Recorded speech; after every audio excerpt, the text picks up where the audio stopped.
going to try to do that by spreading disbelief in science and conspiracy theories. Even if he takes no regulatory measures at all, he's going to undermine public commitment to vaccination. A Robert F. Kennedy secretary will undermine our core public health institutions and undermine public belief in public health.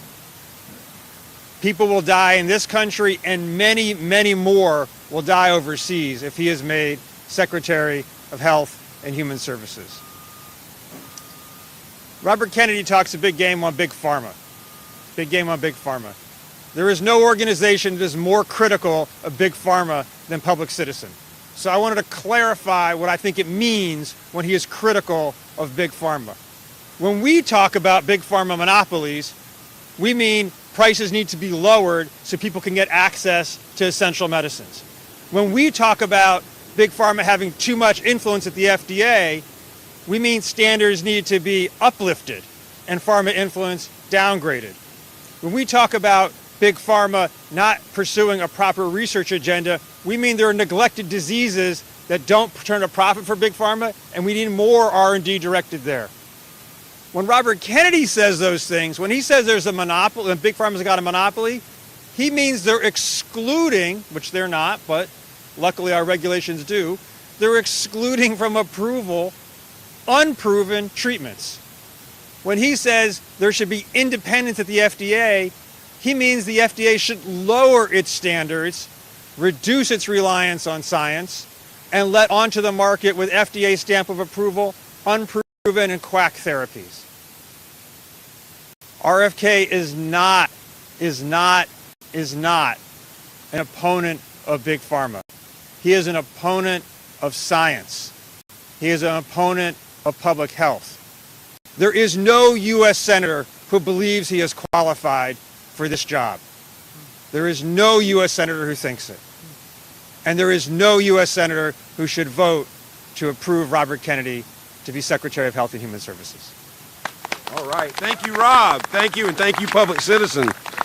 With that, I want to introduce someone, Scott Hamilton Kennedy, by the way, no relation, and the only Kennedy we want to hear from on Capitol Hill today. Scott is an Academy Award-nominated filmmaker and director of the Shot in the Arm documentary. Scott? Good morning. He did some of my intro for me, so thank you very much. Yes, I'm a documentary filmmaker, and with my latest film, Shot in the Arm, I had the opportunity to research and expose Robert Kennedy Jr. for what he is. He is a fraud, and he's been spreading misinformation and confusion and fear for decades. His disregard for scientific consensus and verifiable truth is very, very dangerous. Science and democracy thrive on the free exchange of ideas, empirical evidence, and accountability, all of which Robert Kennedy Jr. repeatedly undermines while refusing to subject his own claims to the same rigorous scrutiny. With HHS essential work such as public health surveillance, medical research, drug approval, guidance, this institution directly and indirectly affects virtually every citizen on the planet, not just in the United States. Robert Kennedy Jr.'s deep character flaws make him unfit to lead an institution as important as HHS. I'll keep this short. I want to thank all the speakers here today and Protect Our Care for the courage to commit to public health and an informed democracy. That's what this is about. And Governor Green, I know he's gone now, but I especially want to thank him for the work he did in Samoa. And I ask all the senators to take a look at our Samoa sequence in Shot in the Arm. You can see it on all of my socials, Scott Hamilton Kennedy, and at shotinthearmmovie.com. And you'll see him literally squirming and obfuscating and dodging every question and to not admit what he did in Samoa and the harms he caused. And lastly, if I still have time, I'd like to slip in a few questions for some of the senators. So, Mr. Kennedy, you've stated often that you're not anti-vax. So can you do us a simple favor and name us, hopefully plural, all of the vaccines you're for? Because if I say that I'm not anti-fruit and I can't name a piece of fruit that I like, I think I'm anti-fruit. So if he can't name a single vaccine that he says works, it's awful. And to put that in context, everyone, the World Health Organization estimates that over just the past 50 years, vaccines have saved over 54 million lives around the world. Mr. Kennedy, we just heard, well said, Peter, about his hypocrisy on pharma, that he says he's very critical of big pharma medicines. But will he show us his medicine cabinet? Or is he a hypocrite? Will he show us his receipts to see what he and his family actually buy? I don't think he will. And lastly, he said several times that he would change his mind and admit he was wrong when presented with evidence. Simple question. Can you please share one time ever that you admitted you were wrong and you changed your mind? Robert Kennedy Jr. is not just corrupt, he is corrosive, and he must not be made head of HHS. Thank you very much. All right. Thank you, Scott. And I'm telling you, everyone, go find this clip of RFK Jr. in this documentary. Go find it. No one I've ever seen has looked more uncomfortable that wasn't in court. And they did a phenomenal job. And I wish every senator would see that clip as well. With that, I want to introduce Dr. Jan Criss, like hummus. Dr. Jan Criss with Doctors for America, which has been, along with Nurses for America and so many other advocates, has been in this fight with us ever since the minute this nomination was announced. Dr. Criss? Thank you very much. And we'd like to thank Protect Our Care for giving us, practicing clinicians, the ability to speak to the American people. I am a physician, and I represent today 27,000 physicians. We represent all specialties in all states, people from all levels of training, from doctors in training to people like myself, a clinician with decades of experience.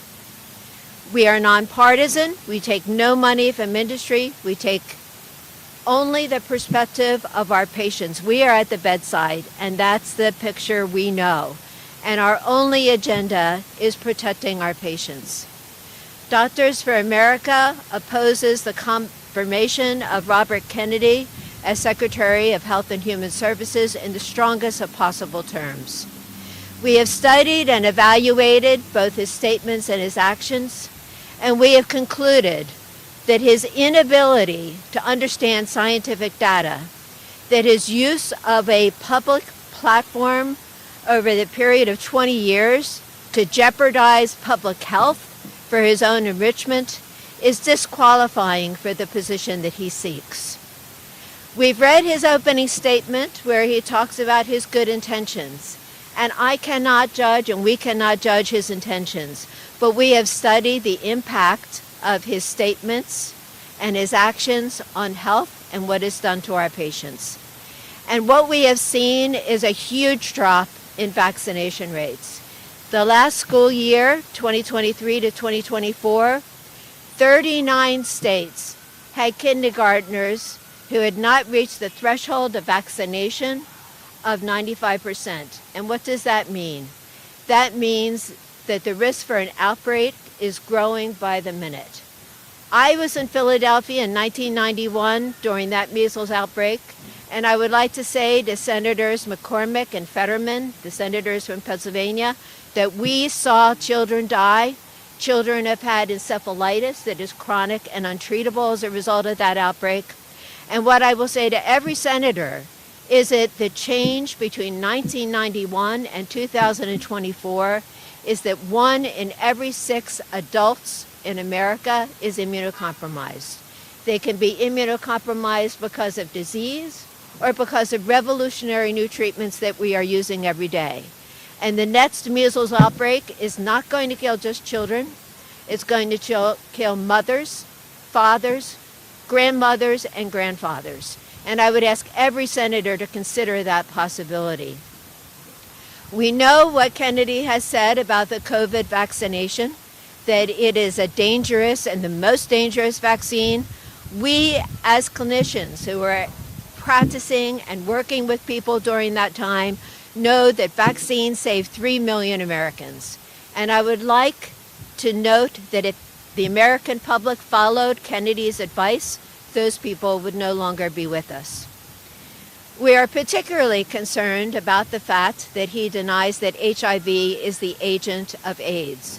And again, I'd like to speak to my Pennsylvania senators, Senator Fetterman and Senator McCormick. Robert Gallo at Jefferson University Hospital was among the first scientists in the world to identify the etiologic agent of AIDS.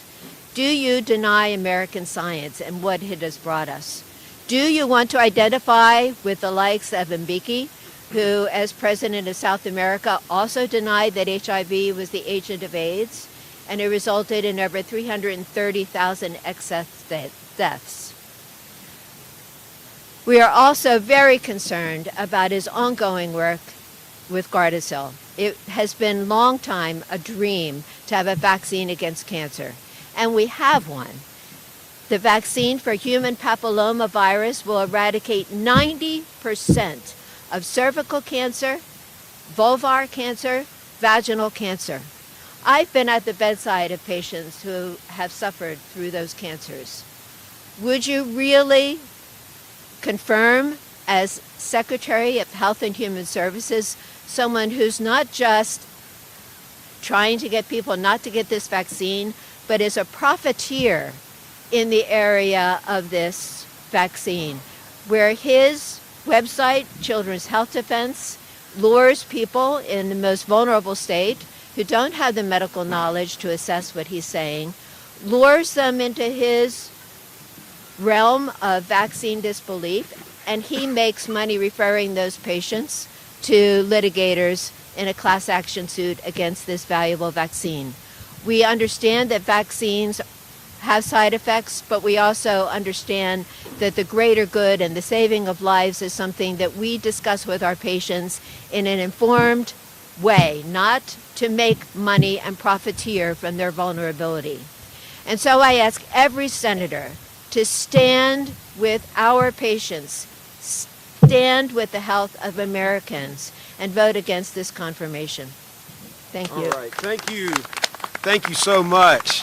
With that, I want to introduce somebody from a group that is very special to us, has been recently special to us. It's been a real partner in this work. 314 Action, if you don't know, helps select scientists, doctors, nurses, yes, scientists, right there, people from public health sector to elective office. They, of course, supported Governor Green, and they've been a big part of Governor and Dr. Green's advocacy. They have produced ads. We jointly released a poll this morning that shows how unpopular RFK Jr.'s nomination is and how unpopular his positions are. So with all of that introduction, I want to introduce Dr. Andre Asosi of 314 Public Action.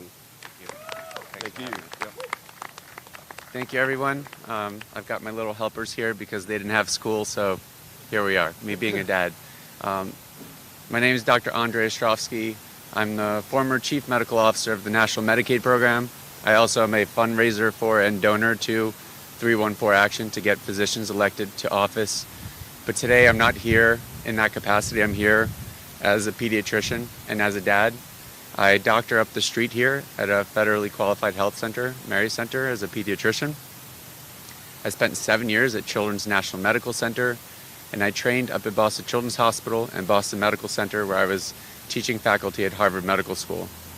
I have trained and I have practiced at some of the best institutions in the world. I have seen the sickest of the sick. Some illnesses in children are not preventable. Sometimes bad luck just happens, and as a parent, I've seen this firsthand. My kids have broken arms and they've had burns in their legs requiring hospitalization, and that felt horrible. I felt incredibly guilty, even though those are fluke accidents. I know there was no one to blame, but I still felt bad that I couldn't protect them. I've also had patients in the hospital for entirely preventable reasons, like not being vaccinated. For the parents of those kiddos, heavy is the back that carries the guilt. I had a patient that was a 5-year-old little boy who 1 week prior was happily bouncing around a soccer field, and the following week became paralyzed from measles.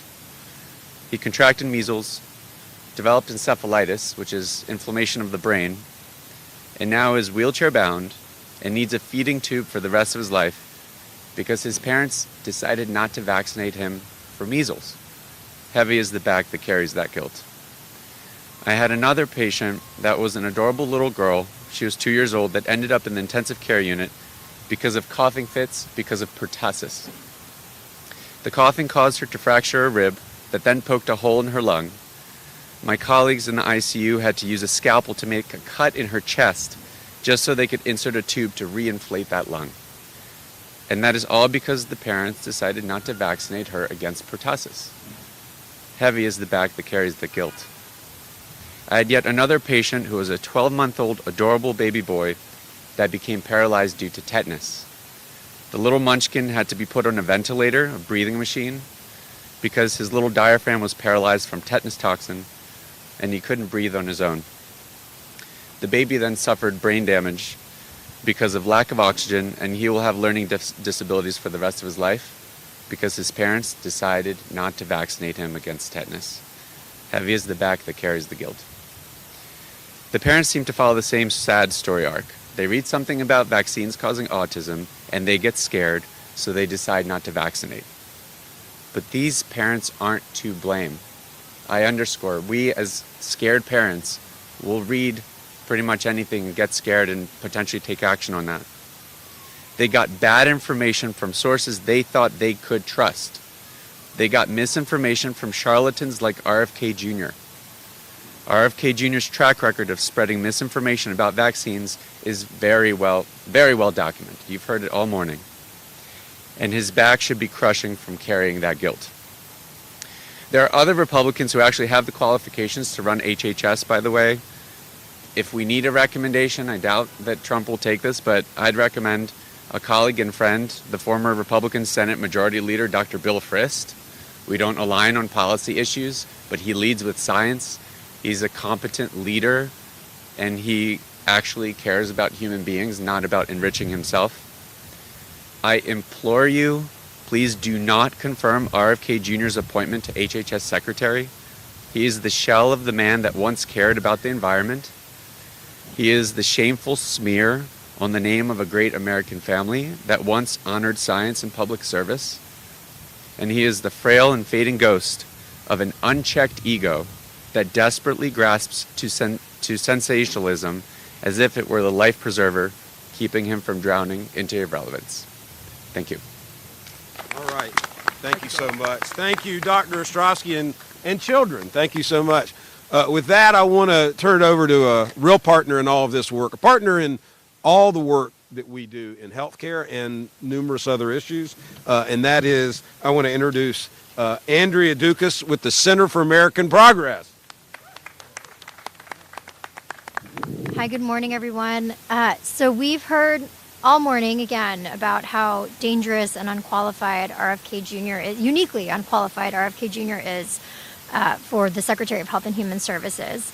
I am a public health professional. I've dedicated my career and my education to public health and trying to protect public health. So what I want to just remind folks of is a little bit of the history of how we've gotten here as a country and some of the most incredible public health advances we've experienced as a global society and as the United States of America. So when we think about what it takes to make Americans healthy, right, and we think about the leaps and bounds that we've made to date, there are just a few examples of innovations that don't even feel like major innovations, but we benefit from them every day, from day to day, every day, that stand out.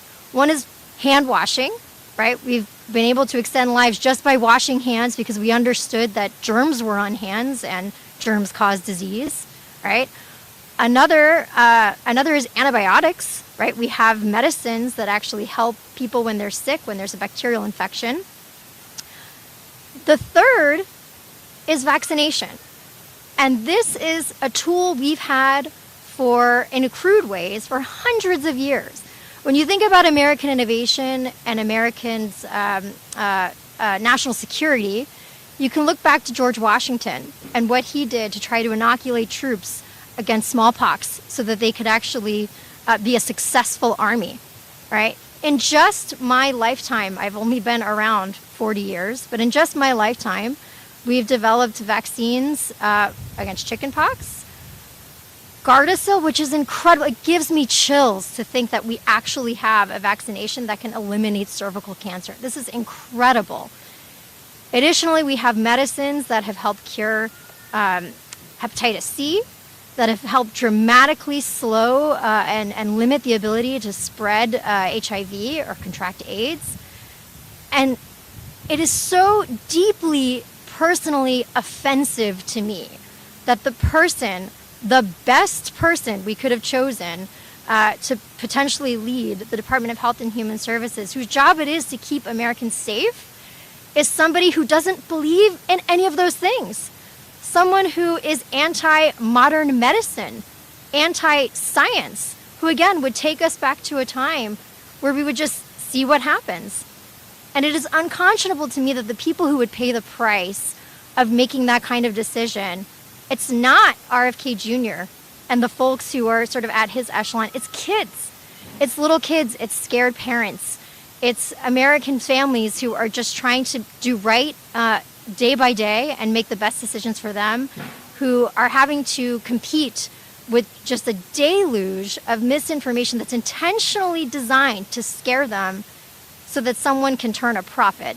And that is just absolutely unconscionable. So along with my peers, along with many of you today, I also ask our senators, please, please, please confirm anyone but RFK Jr. Thank you very much. Great. Thank you, Andrea. That wraps up our program. I want to thank everybody, excuse me, I want to thank everybody for coming, but this is not the end. We're not at the beginning either, but there's a confirmation hearing today, confirmation hearing tomorrow. There's still a vote in the Finance Committee, which we're not sure when that's going to come. And then there's a vote on the floor. And then there's the wait. If anybody was paying attention to all the stories that came out yesterday, the Washington Post story, the Wall Street Journal editorial, Rupert Murdoch doesn't want RFK Jr. To be HHS Secretary. New York Post had 3 editorials or articles yesterday. The Wall Street Journal has had numerous editorials. The Washington Post. I think that's a sign that we should wrap up. But I just want to say this. Call your senators. Every senator needs to hear from you, Democrat and Republican, but mostly obviously on the Republican side. This is what RFK Jr. did in Samoa. Don't let him do it at scale. Stop RFK. Thank you all very much.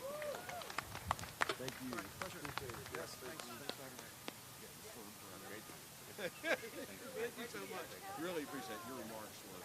Phenomenal. And 314, 314, put your remarks.